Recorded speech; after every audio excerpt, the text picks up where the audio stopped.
This is such beautiful work by the lovely, lovely Joseph Campbell, who is just such a guru in my life. I think I actually named my son after him. So Joseph Campbell was a mythologist, mythology professor of mythology at Harvard. He died in the 1980s. He knew Jung. He had met Freud. I mean, you know, we don't hear about people who did that, you know, anymore. And basically his work was called A Hero with a Thousand Faces. Now, what's very interesting is he was basically an academic.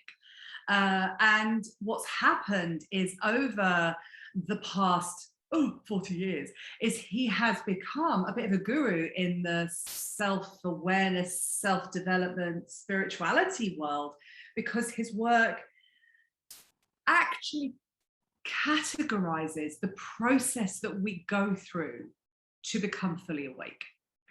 So he calls it the hero's journey. His book, his published work on this is called The Hero with a Thousand Faces.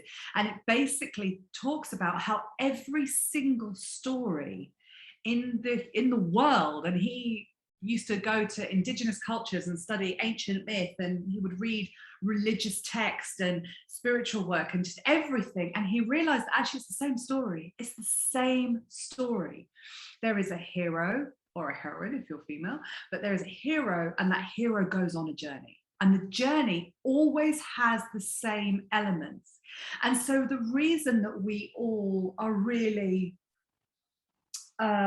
drawn to stories like Star Wars or Lord of the Rings or, you know, Alice in Wonderland is because we can identify that there is learning for us, there is a takeaway for us in their journey. And yes, okay, you know, we're not going to be going to Mount Doom to throw a ring in, but we all have our journey to Mount Doom. And so, do you want me to continue? Yeah, please do. The hero is basically us. We are the hero of the story of our life. And we basically have a call to adventure. Now, traditionally, the hero turns down the call to adventure. So it's like, nah, not interested.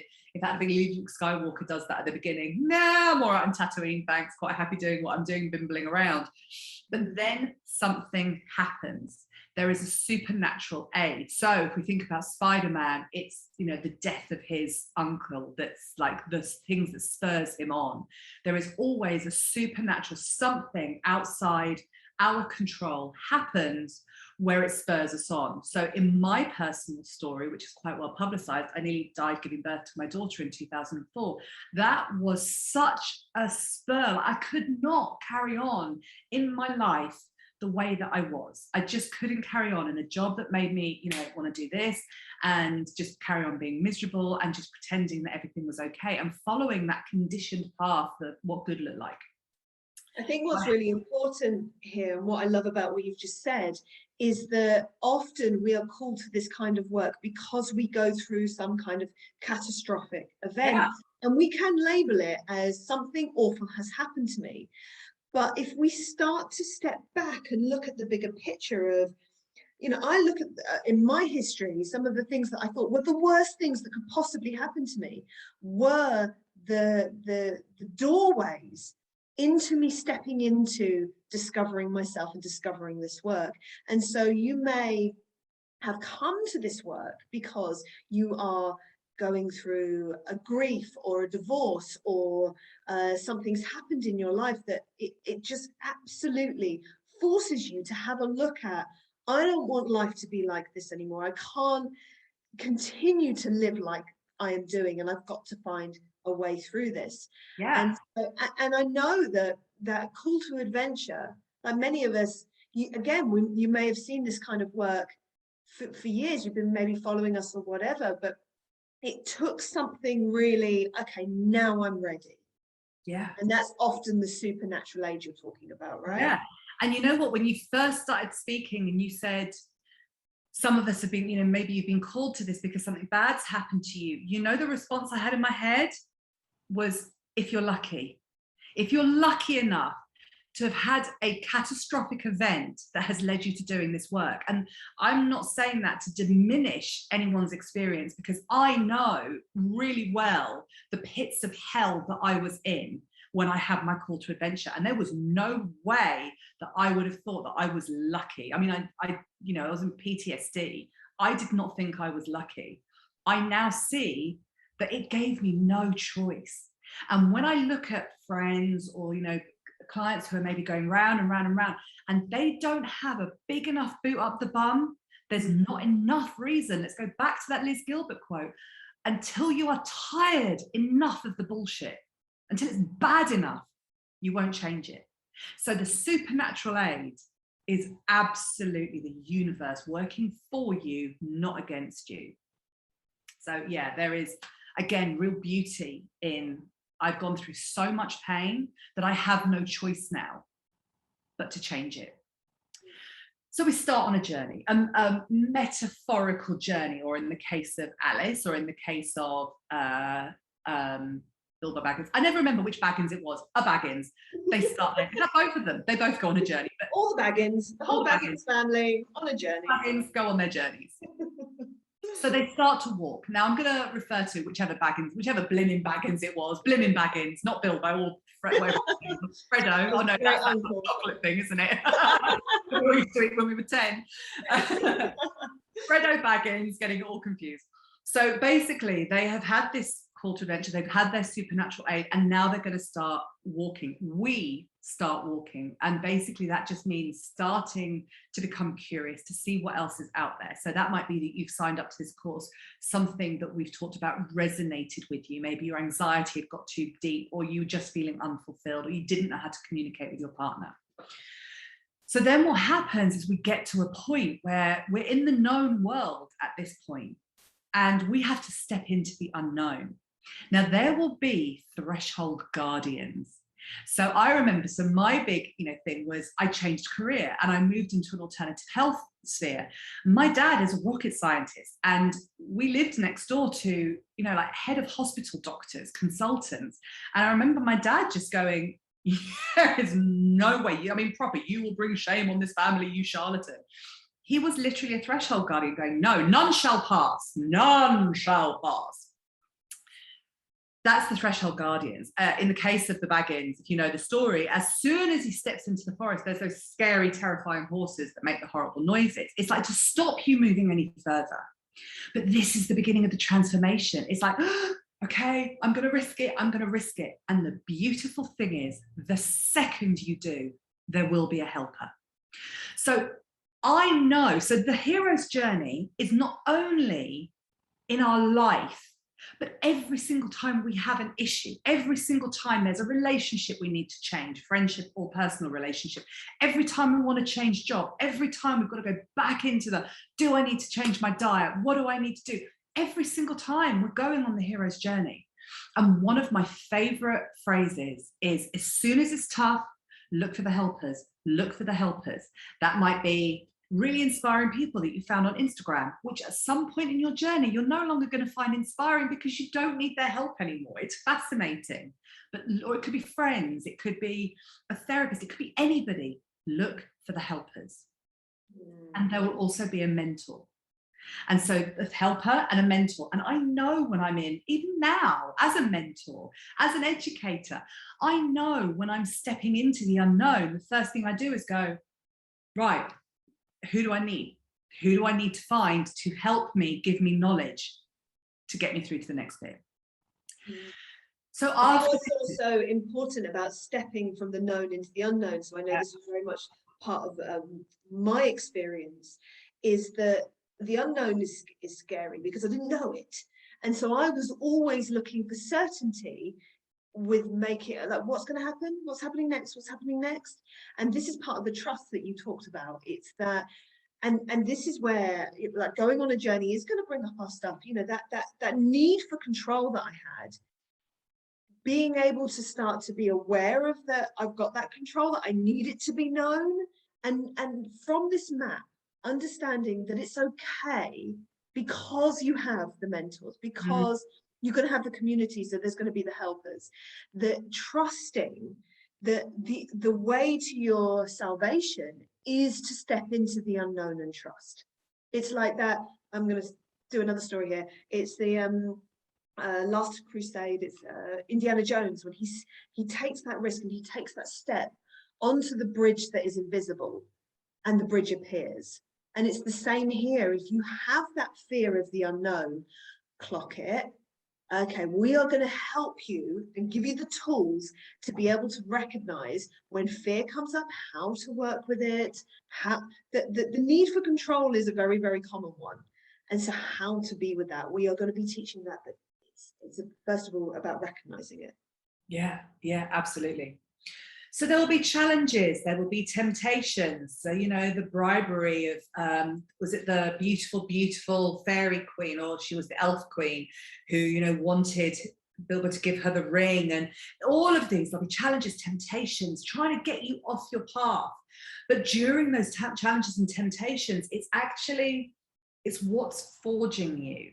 So I remember a few years ago going to see, we were having a really rough time a few years back, and personally as well, going through my divorce. And I remember going to see my tarot reader going, what is going on in my life?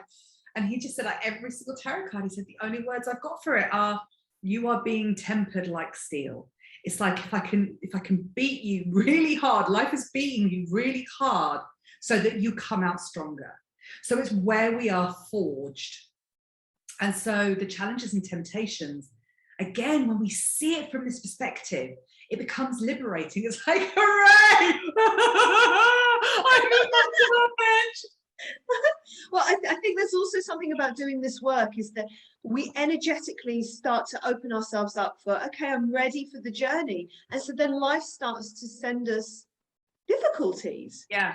And so this is really common when we start doing this kind of work, is like, oh my God, this year is horrendous. Can any more happen? Well, life keeps sending us these challenges to practice with. Can you apply the tools to this situation? Can you apply the tools to this situation? Because I am shaping you. I'm giving you what you asked for. You asked to be able to deal with your stuff, and here it is. Here it is. Here it is, baby. So the challenges and the temptations are actually beautiful. And when we stop identifying with them, which is all stuff we're going to talk about, and it does take practice, you're not going to probably do it on the first one because you're going to be in it and it's painful and it feels like you're, you know, a tiny little boat on a massive, you know, tsunami. But when we can actually go, okay, I'm in it, great, because now I know I'm in the descent. So we call this side of this circle the descent. It's going to bottom out. It's going to get to the point where it's not going to get any worse than this. So again, there's help, as you can see along the way. And then something happens and we hit the bottom. We hit rock bottom. So there are, and very often, like there's that great movie about Motley Crue. Is it called The Dirt? It's fantastic. And you've got the story of like Nicky Sixx, you know, the lead guy from Motley Crue. And after his overdose, he says, and that's when I hit rock bottom. And then he goes and actually like takes another hit of heroin and goes, when he's still got the adrenaline, you know, the blood from having had the adrenaline and all of the gear from the hospital, like, okay, no, that's when I hit rock bottom. It's like, we have to hit rock bottom. A friend of mine describes it as, you know, if the cauldron is where alchemy happens, if that's where we're going to make gold, is in a cauldron, it's like everything has to boil away. And we're just that little bit of water at the bottom that is boiling away. And until that's all gone, and it's painful, right? Like the boiling away at the bottom of the cauldron, it's going to be excruciating. But when that's gone, alchemy can happen. That's when transformation, the water is no longer there. It's become steam. It's literally changed. So we hit the abyss and it's horrendous. And in whichever Baggins it was, he gets the spider bites him, doesn't he? And so he literally kind of goes into a sort of a semi-death. But he also, when he's in that state, that kind of comatose state, he sees more clearly. He has some kind of revelation. He actually then really changes. And then he suddenly needs more help. And then up steps his friend, and he realizes he's not on his own. So that's the revelation, is I don't carry this burden alone for him. Whatever our revelation is, we go through this, into this abyss, there is this death, and there is a rebirth. So this is where Joseph Campbell was coming from when he looked at religious texts. So I'm not going to go into religion, whether it's true or false, that's not the argument here. But the story of the crucifixion for the power of the story in the crucifixion is that there was a death, and in the death there is rebirth and continual life, because 2000 years later we're still talking about the death of Jesus. Like that abyss, we wouldn't have, some people might say it's a good thing, but we wouldn't have Christianity as we have it. But you know, we've had thousands of years of people being supported by a religion. There's pros and cons to all religions, I'm not going into that, but we wouldn't have that without the death story. That's why Christianity as a faith story is one that people attach to so historically, because everyone's so scared of death. But in this process, there has to be a death. There has to be a death, and then there's a rebirth. Because when we go through stuff, we're not the same. That's what, when you look at any of the stories, including the religious ones, from a perspective of myth and legend, of what are we learning from it, we're never the same.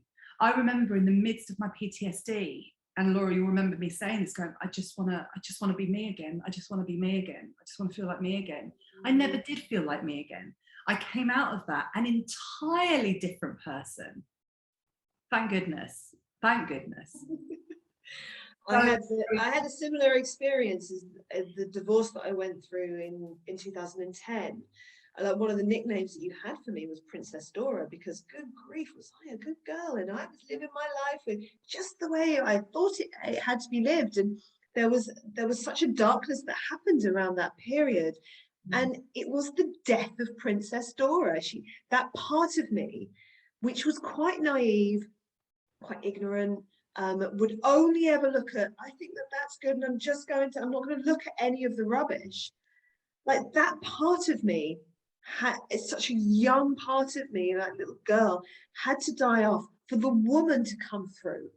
And for more of a whole me, who was able to look at the darkness as well as the light. And what has been such an interesting part of my journey is that the dark side of me is the bit that I'd learned so much from. I absolutely love now being in that side, but I had to be able to become that whole because a part of me died. Yes, exactly that.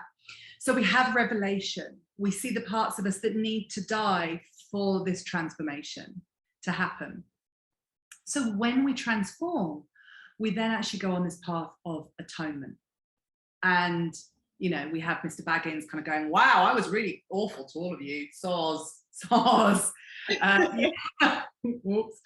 But you have all of these, you know, we have these atonements. We have this ability to make peace with the past. We're in forgiveness, regardless of what's happened to us, and at the hands of whom. We can fully go into a place of, I understand.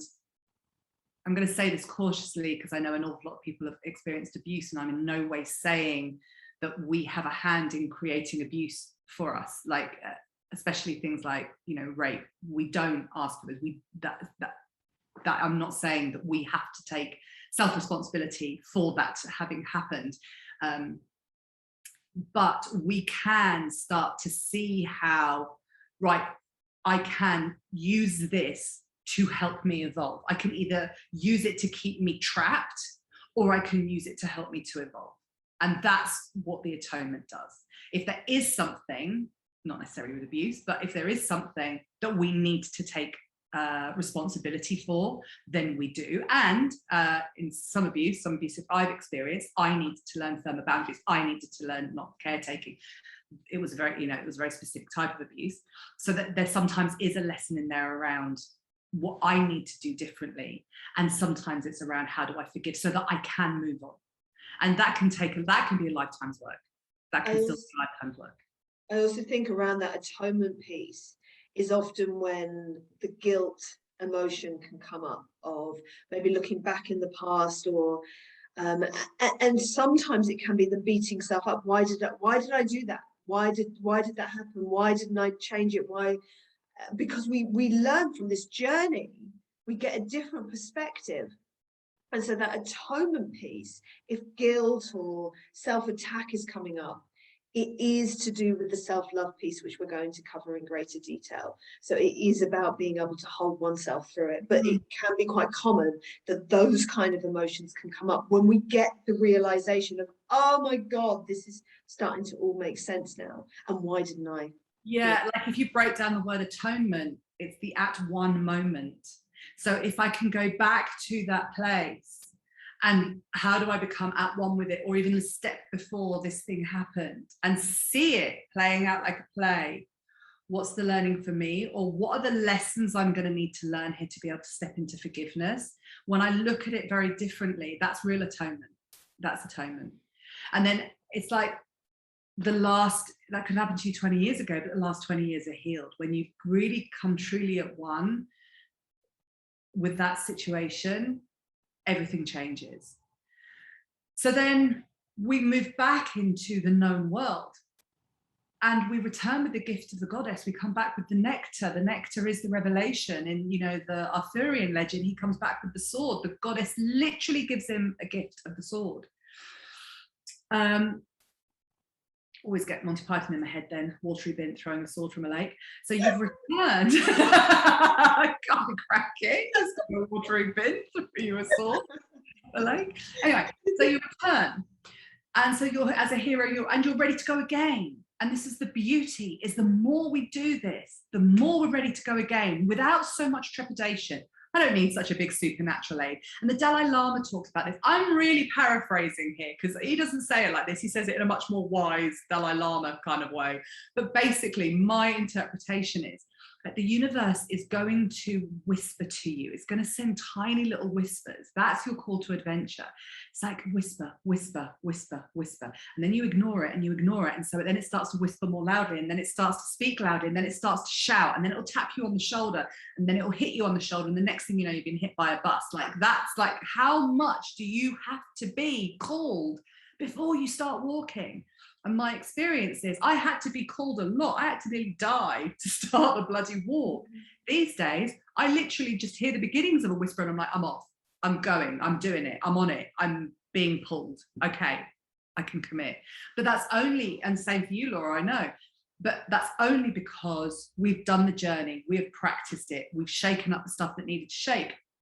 So that's why we're confident that as you start it, we can support you with all of it. We're here to be your mentors and your helpers so that you can do this and experience the radical changes that come from it.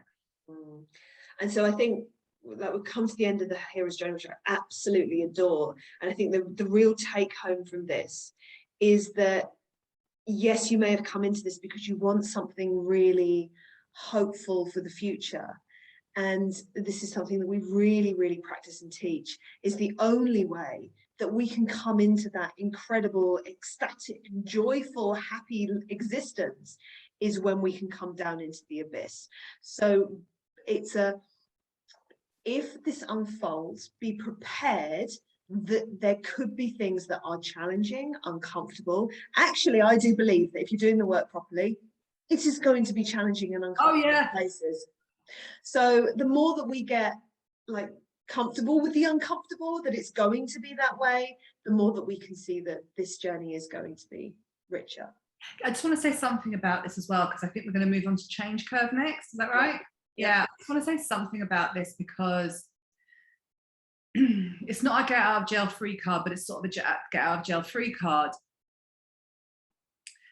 During this process, like for me, I just realized that I didn't like myself enough. When I first started out, I was in the midst of depression, PTSD, still had baby weight. Like I hated my work.